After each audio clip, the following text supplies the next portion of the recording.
Excuse me. Happy Monday, my Monday friends. I hope you had a great weekend. I did, huh? So big news over at National Public Radio, which may be the first time anyone's ever said that. They announced they're launching a disinformation reporting team featuring journalists whose expertise apparently is fake news. Well, that must have been hard to find. Every journalist these days is an expert on fake news. It's like saying a French bulldog is an expert on farting. It's all they do.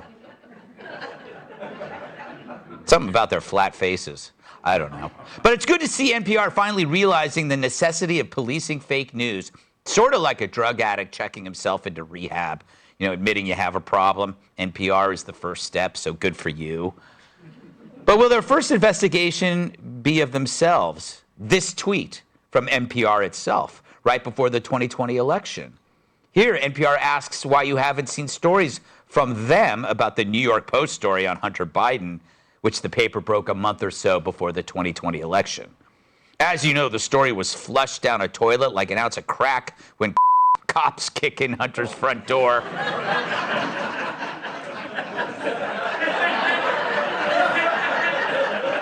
Debating whether to reread that. They got it. It's Monday. Yeah. It's Monday. I have a lot on my mind. Yeah, so they buried the story only to resurface it later when Hunter's dad was safely transported to the Oval Office like a mannequin to a storefront window.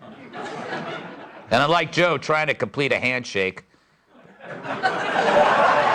the whole thing worked perfectly. This is NPR's explanation for not covering the story. Quote, "We don't want to waste our time on stories that aren't really stories. And we don't want to waste listeners' and readers' times on stories that are just pure distractions."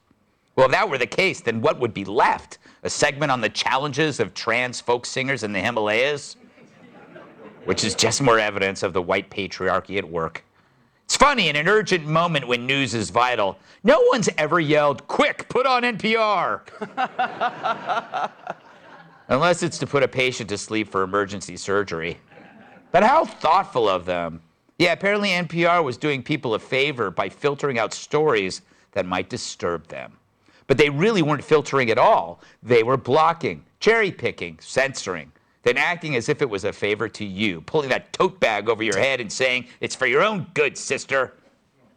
Here you got the biggest, most consequential story of the election season, and they buried it like a mouthy hitchhiker in the desert. Wouldn't shut up. They called something fake news when it's real and assumed no one would call them on it, which for the most part they were right. But they knew they had to do their part to protect old Joe as his campaign wobbled into the White House like a rascal scooter with two bad wheels. And that's not a mistake or disinformation or Joe reading the name-branded warranty info off his teleprompter. It's called lying, and NPR did it to influence an election. I wonder what happened, though, behind closed doors. Okay, boss, I've got some story pitches for you. Let me know what you think. Hunter Biden weighing crack with a hooker. Yeah. No? How about Hunter Biden with 2 hookers and a dog? Doesn't feel like a story to me. All right, I see where you're going with this. How about Hunter Biden in a tank smoking crack while touching himself? Jerry, let's just pick stories how we always do, with the cheese singles.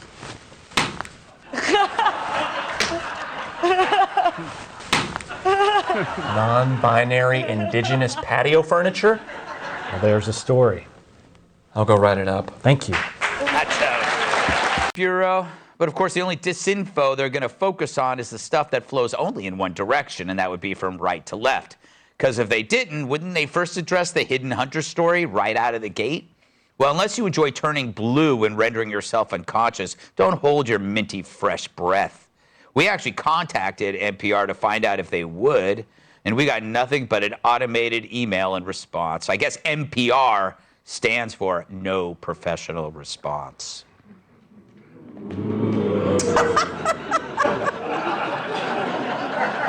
Got a clever-ass audience tonight. Yes. Mm-hmm. Yeah. get why. NPR's attempt at fact-checking is no different than all the other jokers who claim to fact-check as they let more whoppers slide through, like Brian Stelter's digestive tract. Meanwhile, they'll chase down memes by private citizens or dox them for making jokes, or worse, telling the truth.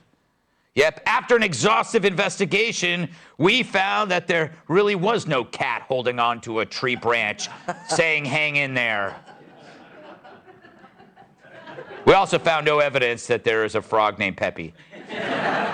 Meanwhile, I've been doing my own experiment with fact checkers. In the last week alone, I've deliberately mentioned that Dr. Jill is a medical doctor. And not a single correction from the fact checkers. I'm serious. Means I'm going to go ahead with having her remove my gallbladder. It was nice knowing you folks. But I keep waiting for the Washington Post or PolitiFact or anyone to call me on it, but they don't. And why? Because even though I made it up, it's a lie that fits their narrative, so who cares? But maybe it's not their fault. Maybe they're confused because Dr. Jill's always seen with that shuffling elderly man. She's a month away from going to Joe's press events wearing scrubs and carrying a bedpan. That's date night. Thank you. But that's the way it goes. The real fake news is actually NPR's approach to fake news. It's a false front to appear like they're tackling something when in fact they're just creating another wall of interference against real news hitting their viewers. It's another user interface to protect their listeners from the truth, much in the way Fox Security protects me from overzealous fans. You know, it's the teenage girls who are really aggressive. But I keep it classy. The flimsy tote bags that NPR gives away, nobody's buying it. No matter how earnest and gentle your voices are when reporting it, we hear the BS loud and clear. Your response to fake news is just more fake news. Fact check that.